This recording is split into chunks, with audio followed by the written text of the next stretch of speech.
The attic window rattled like a fragile heartbeat under the assault of the storm rain streaking down the glass in jagged rivers that blurred the world outside into a gray smear. Milo huddled on the worn floorboards, his small frame curled around a sketchbook pencil scratching faintly against the paper. A map of the street below every puddle and cracked sidewalk captured with eerie precision. His mind a whirlwind of lines and distances drowned out the thunder. But inside, the silence was heavier, a void where his parents' voices used to echo, now swallowed by the accident's shadow. He didn't cry anymore. Tears were for those who could forget. Instead, he drew mapping a world he could control, even as a distant howl sliced through the wind, pulling at something deep and unspoken within him, like a thread unraveling in the dark. The animal shelter squatted at the edge of town like a forgotten relic, its corrugated metal roof drumming under the relentless downpour, water cascading in sheets from overflowing gutters that pooled into muddy torrents around the chain-link fence. Inside, the air hung thick with the scent of damp fur and bleach, fluorescent lights buzzing overhead like trapped insects casting harsh shadows across rows of wire cages stacked like prison cells. Barks echoed sporadically muffled cries blending into a symphony of desperation, while the wind howled through cracks in the cinder-block walls, carrying the chill of abandonment. Milo's foster mother had sent him here on an errand for cat food, but now he stood frozen at the threshold, rain dripping from his hood, his eyes drawn to the far corner where a German shepherd lay curled in a cage, its black and tan coat matted and scarred body trembling not just from the cold, but from a deeper, invisible wound. The storm outside mirrored the chaos in Milo's chest. Each thunderclap a reminder of his own fragility, the shelter's desolation, a reflection of the emptiness he carried, as if the building itself were a map of lost souls waiting to be redrawn. Milo's breath caught in his throat as he stepped deeper into the shelter, the cacophony of desperate whines and clanging metal gates pressing against his skull like invisible fingers. Each sound a line etched into his mental map, unerasable and overwhelming. His fingers tightened around the sketchbook knuckles, whitening, as his mind raced to catalog every detail, the flickering bulb overhead casting elongated shadows that twisted like forgotten roads, the puddle of water seeping from a leaky roof tracing paths across the floor, mirroring the jagged routes of his own fractured thoughts. Inside, the storm raged fiercer. Why am I here? This place is too loud, too full of eyes that see nothing. His savant mind betrayed him, flooding with memories of the accident, the screech of tires, the map of the crash site he'd drawn 100 times, each line a scar. He wanted to bolt, to redraw the world without this chaos, but his feet, rooted like ancient trees, gaze drawn inexorably to the German shepherd's cage where the dog's unmoving form echoed his own paralysis, a silent mirror of numbness that made his chest ache with unspoken recognition. No tears came, only a hollow stillness, his pencil hovering uselessly as if the weight of all unseen paths had finally pinned him in place, vulnerable and exposed. As Milo turned to leave, the German shepherd stirred for the first time, its head lifting slowly from the cold concrete amber eyes, piercing the dim light like distant stars emerging from a fog-shrouded night.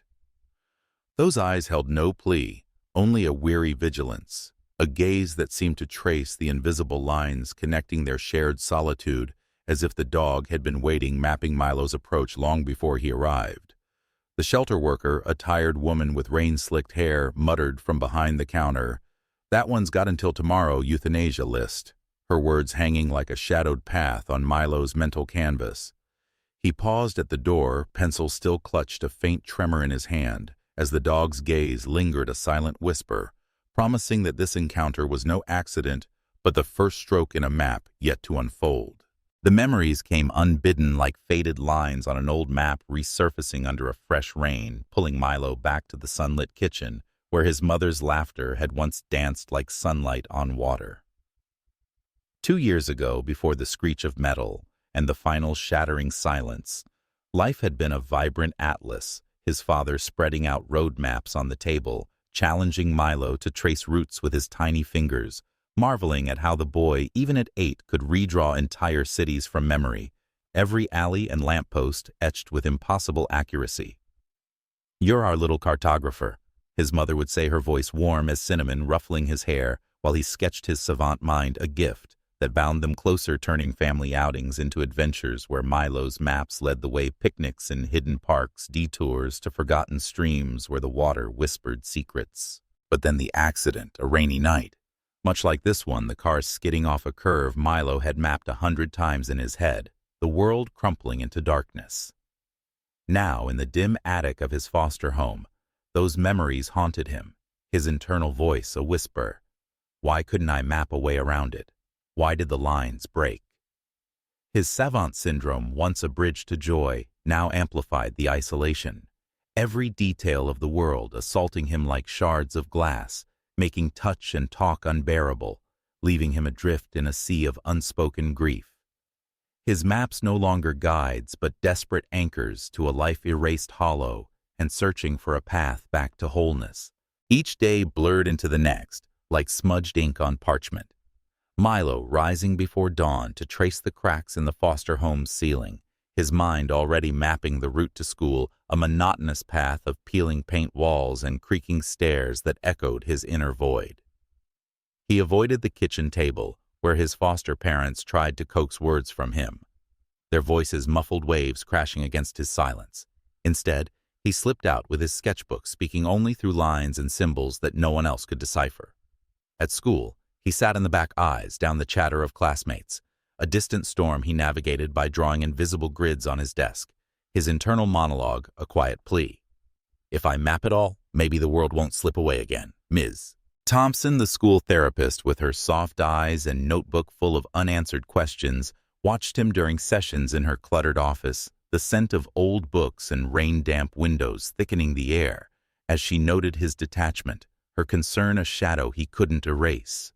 Back in the attic, the routine closed like a loop sketching, until his fingers ached the cramped space with its dusty beams mirroring the confinement of his heart. A frozen landscape where connection felt like a dangerous detour and escape was the only route he dared to follow.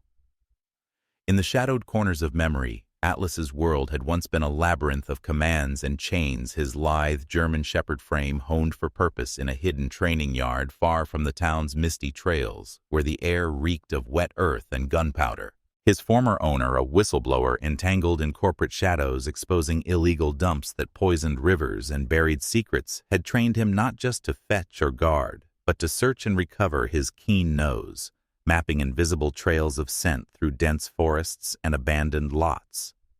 Each discovery a victory marked by a rare pat on his scarred flank. But betrayal came like a sudden storm. The owner vanished one night amid threats, leaving Atlas chained in a derelict warehouse, the metallic tang of blood from a fresh wound mixing with the stale odor of neglect as handlers from the shadows beat him into submission, his growls turning to whimpers under boots that left ribs cracked and trust shattered. Days blurred into a haze of hunger, his black and tan coat matting with grime eyes dulling from amber fire to guarded embers. Survival instincts sharpening into a blade, flinching at raised hands, snapping at shadows that whispered of past violence. In the shelter now he lay coiled like a forgotten spring, his limp a silent testament to a fractured leg, never properly mended. Breaths shallow, as if conserving strength for an escape that never came. Inside his mind replayed the sense of lost trails, a map of pain etched in every scar mirroring the boy's quiet torment. Both survivors adrift, their wounds invisible yet profound, waiting for a hand that wouldn't strike but heal. Milo's sketches in the attic began to weave unintended threads, the lines of his maps curling like tentative vines toward the outline of a dog. He couldn't forget its form, a shadow on the paper much like the voids in their hearts, both etched with losses that words couldn't trace. Atlas in his cage stared at the shelter's barren walls, his body a map of bruises and mistrust, each flinch a parallel to Milo's averted gaze during therapy sessions, where questions hung unanswered like dead ends on a forgotten road. Their pains echoed in silence. Milo's savant mind trapped him in endless details, unable to connect, just as Atlas's instincts kept him vigilant, unable to relax, both shielding themselves from a world that had taken too much Milo, his family Atlas, his purpose and protector. Yet in that brief shelter glance, a subtle recognition sparked like two maps overlapping at hidden coordinates, hinting that their paths might converge not in confrontation, but in quiet companionship. where nonverbal cues, a lowered head, a steady breath, could begin to bridge the chasms. Their mirrored recoveries unfolding step by cautious step, vulnerability shared like a secret route leading toward light. The storm had deepened into a furious beast by the time Milo returned to the shelter, wind whipping branches against the fence like desperate claws, the sky a bruised canvas, leaking torrents that turned the gravel path into a slick river of mud. His heart pounded in rhythm with the thunder, each step a battle against the gale. His sketchbook clutched under his jacket like a fragile shield, but the pull was undeniable, a magnetic force drawing him back to the cage where the German shepherd lay, his form a shadowed silhouette amid the flickering lights. As Milo pushed open the door, water streaming from his hood, his eyes locked onto Atlas. The dog was shivering fur plastered dark against his scars, amber gaze lifting with a wary intensity that cut through the chaos like a lighthouse beam in fog. The air thickened with urgency, the scent of wet dog and ozone sharp in Milo's nostrils, his internal voice racing. He's still here, but the clock's ticking, euthanasia at dawn, they said. Sensory overload gripped him, the distant bark swelling into a chorus of pleas, the cold seeping through his shoes, mirroring the chill in his bones.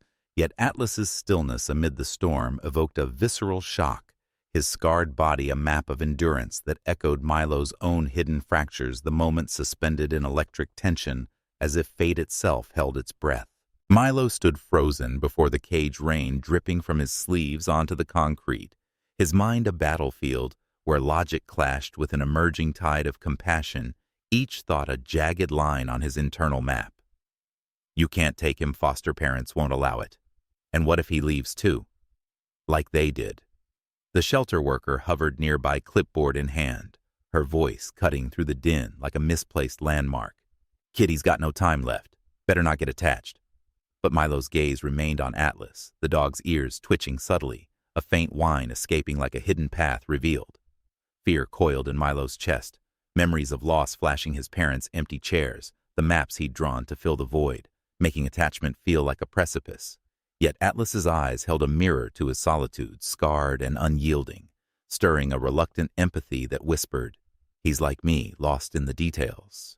The internal argument raged, logic screaming retreat, while a deeper pull urged forward until Atlas shifted his paw, pressing against the wire, a subtle sign that tipped the scale, cracking Milo's defenses like a fault line in stone. Milo's hand trembled as he reached for the clipboard, the shelter worker's pen slick with rain, her eyebrows arching in surprise, as the boy, silent, wide-eyed, scrawled his name on the adoption form, the ink smudging like blurred boundaries on a storm-washed map.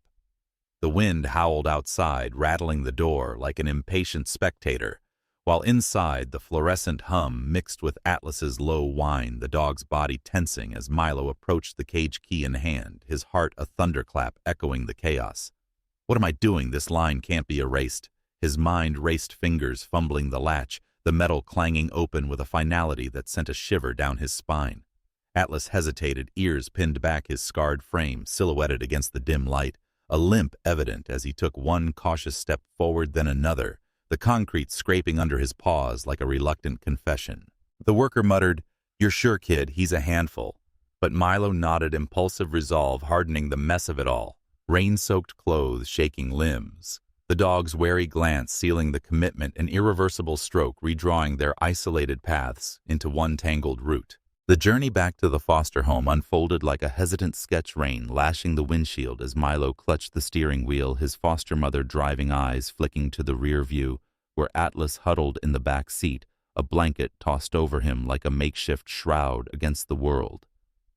The house loomed through the downpour, its peeling paint a faded map of neglect, and as they entered, the scent of damp wood and stale air enveloped them, Milo's hands unsteady as he set down a bowl of water and kibble in the corner of the attic, stepping back to give space.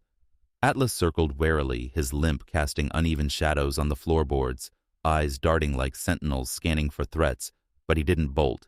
Instead, he sniffed the offerings, a low rumble in his throat softening to silence as he lapped tentatively, his gaze lifting to Milo with a guarded curiosity. "He's scared like me." Mirrors in the mist. Milo's internal voice murmured, sensing the dog's mistrust as a reflection of his own walled-off heart, the scars on Atlas's fur echoing the invisible ones etched in his mind. In that quiet exchange, a fragile bond took root, unspoken, yet palpable like the first line of a shared map, promising they'd navigate the unknowns together, one cautious step at a time, the attic's dim light warming ever so slightly as Trust's faint outline emerged from the shadows. The attic air hung heavy with the scent of rain-soaked wood and unfamiliar fur. Atlas claiming a shadowed corner beneath the slanted roof, his body coiled like a spring wound, too tight, ears twitching at every creak of the floorboards as Milo moved quietly about, unpacking a makeshift bed from old blankets. The dog's low growl rumbled like distant thunder when Milo ventured too close, a warning etched in bared teeth and pinned-back ears, his scarred frame a fortress of mistrust built from years of betrayal, eyes tracking the boy's every motion with the precision of a hunter sizing up prey.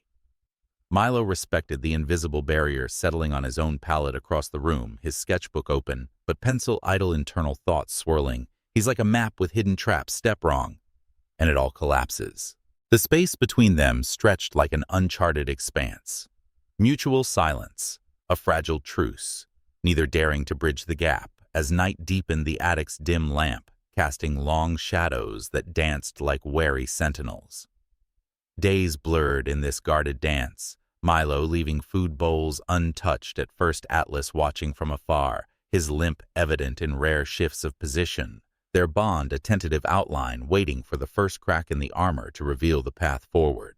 Milo's fingers trembled slightly as he filled the metal bowl with cool water from a jug, the liquid sloshing like unspoken tears, placing it midway between them in the attic's muted light, stepping back to his corner, where the sketchbook lay open to a half-drawn trail. Atlas remained statue still, at first his amber eyes fixed on the offering body, tense with the weight of past deprivations, memories of empty days and chains flashing in his mind, like faded scents on a windswept path. The shared silence thickened Milo's internal monologue, a quiet echo. We both know thirst, not just for water, but for something safe, his own scars from loss mirroring the dog's physical ones, the attic's chill a tangible reminder of their mirrored isolation. Slowly Atlas uncurled, approaching with a limp that spoke of old pains, sniffing the bowl, before lapping tentatively, his gaze never leaving Milo, who sat motionless, heart pounding with fragile hope. In that moment, their unspoken wounds intertwined like converging lines on a map, the simple act, a bridge over the chasm. Atlas lingering a beat longer before retreating, his watchful presence a subtle acknowledgement that the distance was narrowing, one wary observation at a time. Milo's pencil snapped mid-stroke, the sharp crack echoing in the attic like a distant gunshot, splintered wood scattering across the floor as he stared at the broken tip, his mind flooding with a rush of memories that pulled him under like a hidden current. The scent of graphite lingered, evoking the warm kitchen of his past, where his father's hand had guided his own over sprawling maps, laughter filling the air as Milo traced flawless routes, his savant gift a source of pride rather than isolation. "Look at that detail, son," his father would say, eyes shining like polished stones. But now, in the dim light, the fracture mirrored the accident's aftermath. The car's twisted metal, a map of ruin he'd redrawn endlessly, internal voice whispering, "Everything breaks, pencils, families, trust." Atlas, watching from his corner, paused, his quiet pacing, head tilting as if sensing the shift, his own scars a testament to shattered bonds. The dog's stillness a subtle response that drew Milo back. The moment tied them closer without utterance, Atlas edging nearer without touching the broken pencil, a catalyst for recognition, their pains intertwining like crossed paths on parchment, building an emotional bridge through the quiet acceptance of shared fragility. The forest trail unfurled like a living map under a break in the clouds, sunlight piercing the canopy in golden shafts that danced on fallen leaves, transforming the misty path into a canvas of warmth as Milo and Atlas ventured out, the leash loose between them for the first time.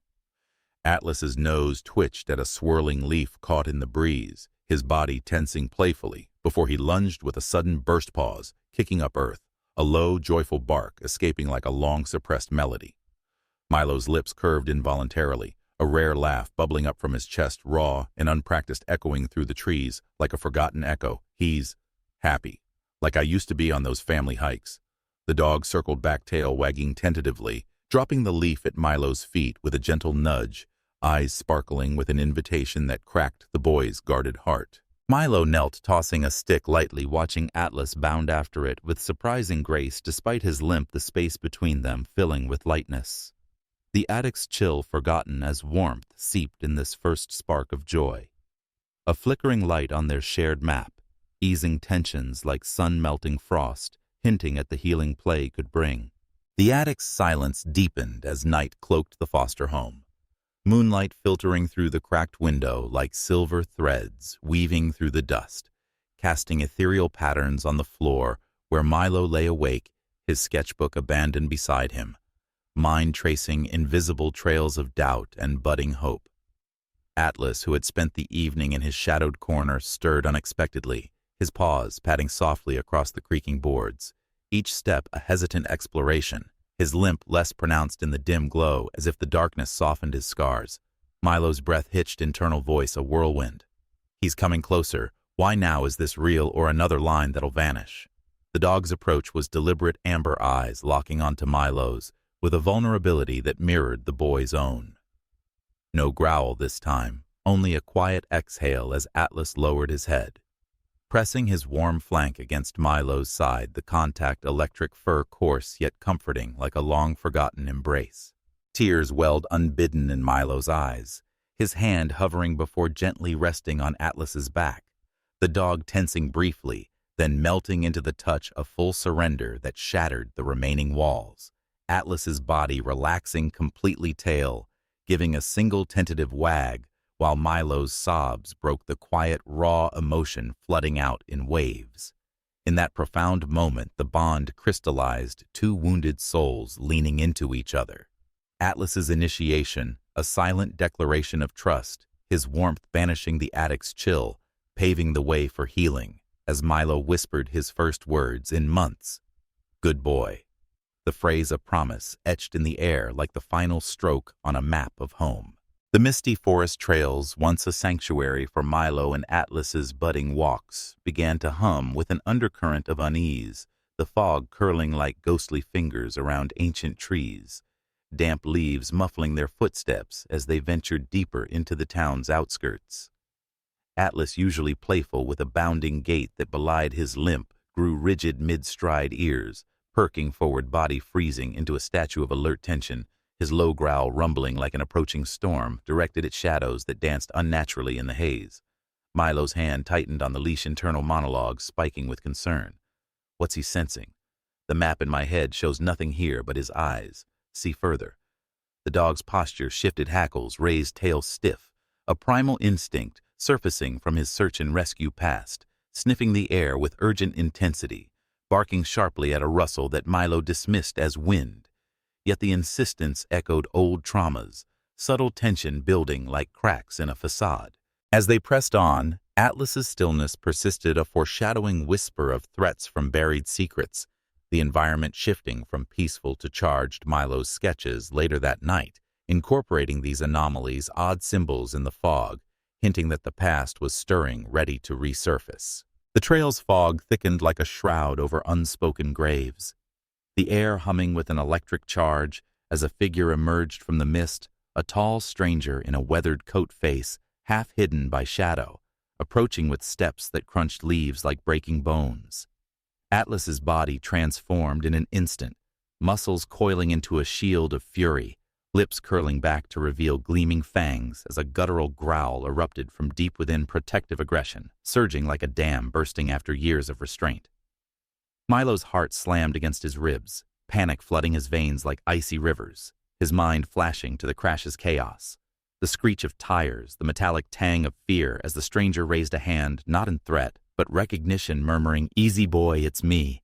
Words that ignited Atlas's trauma, the dog's bark exploding into a frenzy, body lunging forward on the leash, with maternal ferocity defending Milo as if he were his own lost pup. Inside Milo, emotions collided. He's protecting me like no one could for them, tears blurring his vision as flashbacks assaulted him. Visions of Atlas's past abuse, overlapping with his own grief.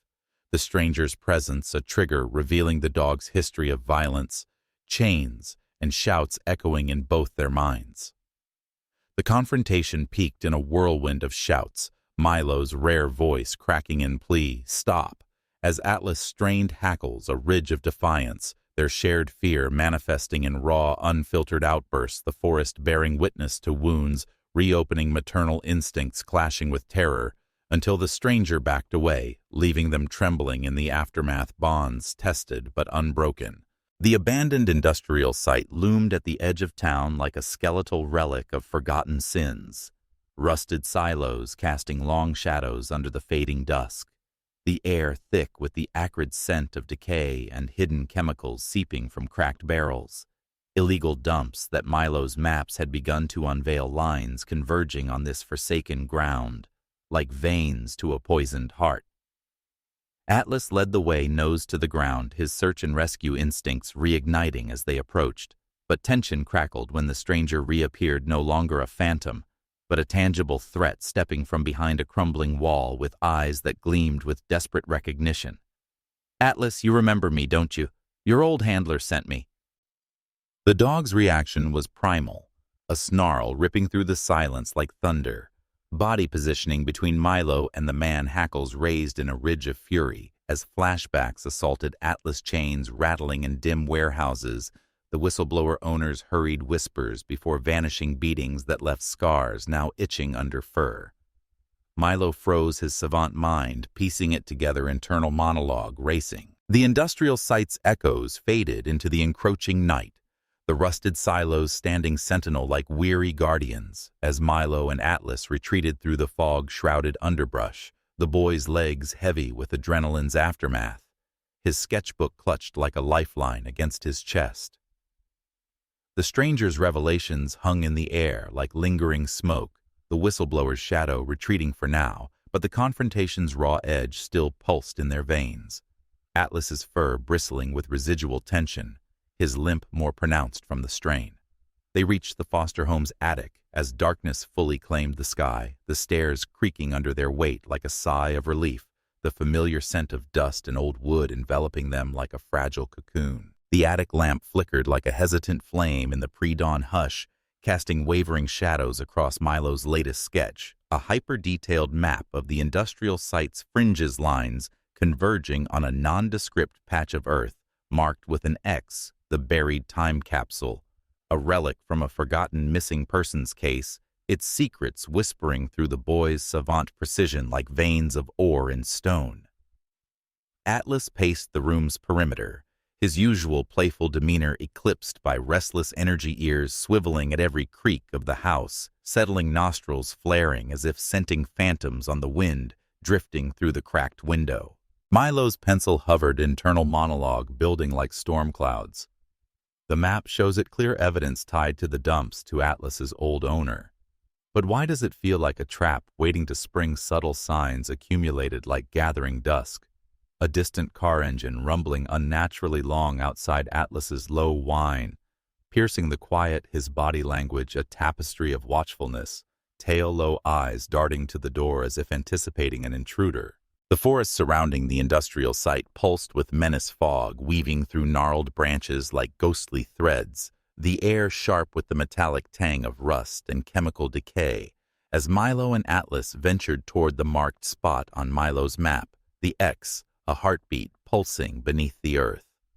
Atlas's ears pinned back, his body low and tense, a growl vibrating deep in his chest as headlights flickered through the mist, slicing the dusk like predatory eyes, pursuers sent by those the whistleblower had exposed, drawn by the capsule's secrets. Milo's breath hitched, internal monologue racing. "They're here, the map led us right to them, and now there's no way back." Atlas's snarl tore through the fog like a blade, his scarred body planting itself between Milo and the approaching figures, two men in dark jackets, their faces taut with intent, one clutching a crowbar that gleamed dully in the fading light. The time capsule's patch of earth just steps away, its secrets a spark ready to ignite. Milo's heart pounded, his savant mind mapping every detail, the angle of the men's approach. The distance to the capsule Atlas's rigid stance, but fear rooted him. Internal voice screaming, "They'll take it, take him, take everything like before." Yet Atlas's amber eyes flicked back a silent command, urging Milo forward as the dog lunged, teeth bared, forcing the men to stumble back, buying seconds in a storm of chaos. Milo dropped to his knees, hands clawing the cold soil, fingers brushing metal. A rusted box, the capsule, his resolve hardening like ink, setting on paper. I won't lose him, not like them. He yanked it free, dirt cascading as Atlas held the line, barking ferociously, a protector reborn from his training days, giving Milo time to pry open the lid, revealing documents evidence of the whistleblower's expose on the dump's names of missing persons tied to corporate greed. The Foster home's attic welcomed Milo and Atlas back like a weary embrace, the storm outside reduced to a soft patter against the window, the air inside heavy with the scent of damp clothes, and the faint musk of Atlas's fur now matted with forest mud. Milo slumped against the wall, the rusted time capsule, its contents now with Ms. Thompson, who had called the authorities, resting beside him like a relic of their ordeal, his hands still trembling from the chase, the weight of unearthed truths settling like dust after a quake. Atlas curled nearby, his breathing slow and deliberate, amber eyes half closed, but watchful, the limp in his leg more pronounced after their flight through the woods. Ms. Thompson's earlier visit lingered in the quiet she had arrived minutes after their return, her skepticism replaced by wide-eyed awe as she took the capsule, promising to protect them, her voice a distant hum Milo barely registered. Inside, his thoughts drifted like leaves on a still pond. We made it back, but the shadows aren't gone, they're just waiting. The attic's dim lamp cast a warm glow, softening the edges of their exhaustion. Minimal movements, Milo's hand brushing Atlas's flank, the dog's tail giving a faint twitch, signaling survival, a fragile peace weaving through the slow pacing of their breaths. Long sentences of silence punctuated by the comfort of shared presence the world outside held at bay as they began to decompress, the attic a sanctuary reclaimed. Days unfolded like the gentle turning of pages, the attic transforming into a canvas of quiet rituals where Milo and Atlas rebuilt their world, each small act a stroke in their shared recovery. Atlas began following Milo to school, his steady gait a shadow at the boy's side, the leash abandoned as trust replaced restraint. Their mornings marked by the soft clink of a water bowl filled and shared, the scent of pencil shavings mingling with the dog's warm breath as Milo sketched nearby maps, now blooming with vibrant trails instead of stark lines. In the evenings they sat together under the attic's slanted roof, Milo's fingers tracing Atlas's scars absent-mindedly, the dog's head resting on his lap, a mutual ease settling in like dusk over a calm valley. Internal thoughts softening. He's here, not running, not flinching, we're finding the way together. Sensory details anchored their healing, the creak of floorboards under Atlas's weight, the flicker of lamplight catching the boys' steadying hands, the rhythm of their breaths syncing like parallel paths converging. Ms. Thompson noted the change in her sessions, her cluttered office less oppressive, as Milo's silence gave way to occasional words, his maps now including Atlas's outline, a testament to their interwoven recovery, the bond deepening through these repeated gestures, Atlas nudging Milo's hand for a pat. Milo smiling without fear, each moment a thread in a tapestry of trust, their emotional wounds closing slowly like a map, redrawn with hope steady and unspoken in the warmth of their shared presence. The forest trail stretched before Milo and Atlas like an open page, the early morning mist parting to reveal a path dappled with sunlight, the air crisp with the scent of pine and earth. A quiet rebirth unfolding as they stepped forward without the weight of a leash. Atlas trotted at Milo's side, his limp barely a whisper, now head high as he responded to his name with a bright-eyed glance, tail swaying like a metronome of trust, each movement a testament to their journey from shadowed fear to shared light. Milo's hand brushed the sketchbook in his pocket, its final map complete, a vibrant weave of their walks, the industrial site, and the capsule's resting place no longer a mark of danger, but a symbol of triumph, his internal voice steady.